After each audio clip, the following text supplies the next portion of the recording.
so let's talk a little bit about this cross-examination. You know, it's rare that a criminal defendant takes the witness stand, but he did. He's a police officer, may actually be used to testifying, but in this case, he's explaining his actions. And it's an unusual position because usually prosecutors and police are on the same side. Not in this case. So first of all, what do we think of the cross-examination, Danielle? I think he did a great job in trying to bring out the problems in this officer's testimony, the fact that he basically just jumped the gun. They should have sat back and thought about it for a moment, and also maybe defer to some of the officers that were closer and had a better vantage point to see what was going on. Shoot first, ask questions later is basically what came out on cross-examination with that with the officer. You know, interestingly, in Florida, in criminal cases, you have a right to depose all the witnesses. So they most likely probably already had deposed him and everybody else. And same thing for the defense.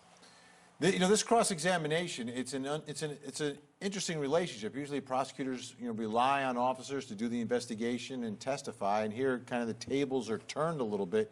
What do you think that's like for that police officer? And how about for the rest of the officers down there in North Miami? What did they take away from something like this? I'm almost certain when Officer Aletta took that shot, his coworkers wondered why. Why did he shoot? Because they were closer to the action. They pretty much knew, if they were listening to the radio, that he didn't have a weapon. And I'm sure it shocked everybody around. Why did we just hear a shot? Who shot? They probably didn't know who did it. And I've seen this on many occasions where you have one officer who decides to take some action when nobody else did, which shows that there's a problem. Now, if maybe some other officers had pulled the trigger, then we wouldn't be having this conversation. But there were many other officers there, and the guy who was the furthest away took a shot. I want to put up that still again from the video, if we could put that up, because I think this is the one moment that comes closest to looking like he's pointing a weapon. Now, part of his story of the officer was that he thought that the man with autism there holding the toy truck, which he thought was a gun, was holding the caregiver who's lying down with his hands in the air hostage and was a threat, and he thought he was going to shoot him. But the one thing I noticed is that toy truck has never really pointed in that direction. That's problematic for Aletta. So I'm trying to, and it's not so much giving the benefit of the doubt, it's trying to put yourself in the shoes of an officer, because you know how dangerous the job is. And I think jurors generally accept that to a certain extent, that no officer wakes up and says, I'm going to work today, like Lawrence said, and I'm going to shoot somebody. There's a syndrome that we refer to as tunnel vision in the line of police work.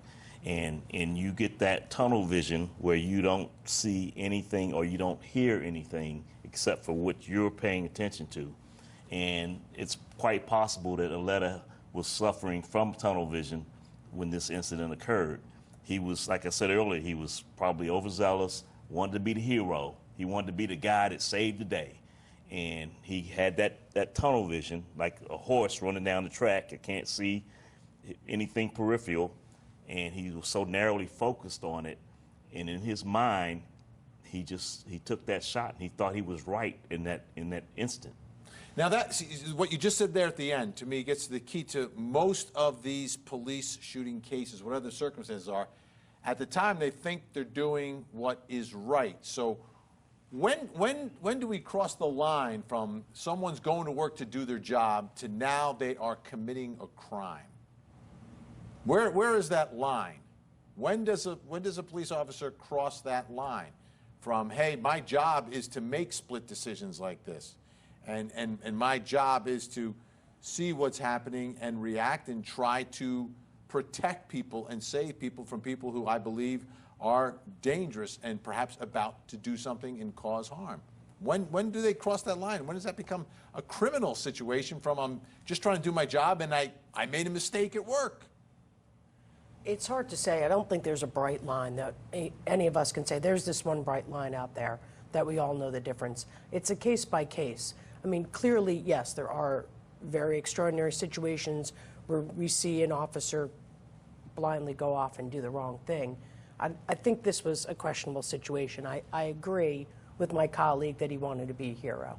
There's some reason why he just couldn't wait, where he felt he had to jump in there and save someone in a situation where clearly there wasn't anyone that needed to be saved. Right, and now I'm talking about, and we're talking about negligence as a criminal charge, right? So we're closer to the gray area where we should be. But this job is inherently dangerous. Part of your job is you have to carry a gun. Part of your job is you've got to serve and protect. Meanwhile, down in Florida, right, Lawrence, down in Parkland, Florida, we have an officer who didn't go in to save people is charged criminally. So he's getting charged criminally for not acting, while this other officer in North Miami is acting thinking he's protecting, and he's getting charged. Why would anyone want to be a police officer? Right. So to your point, that should be assigned to prosecutors for the Parkland case. Someone failed to act and didn't do his job in a horrendous situation isn't criminal. This police officer made a bad decision. You know, again, as you said, police officer wakes up every day. It's a dangerous job, but they've signed up for the dangerous job. That's what they do. And they're interacting with the public. And every single person is different in the public, and they have to assess the situation. This guy's a sharpshooter on SWAT.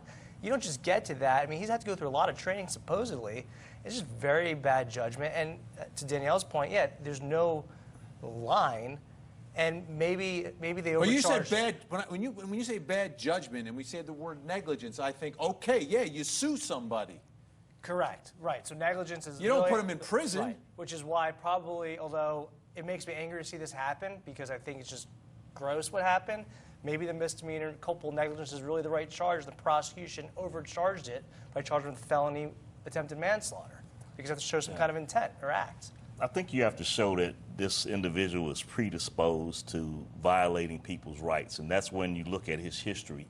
I would look at his internal affairs history. Does he have instances in the past where he just commonly, violates rights? He goes around violating rights as a routine, and then you might show a pattern that would say, hey, he was waiting for this day to take somebody out. That I understand, and we're going to talk about that more in just a second, because this officer was found guilty, will be sentenced. What should that sentence be?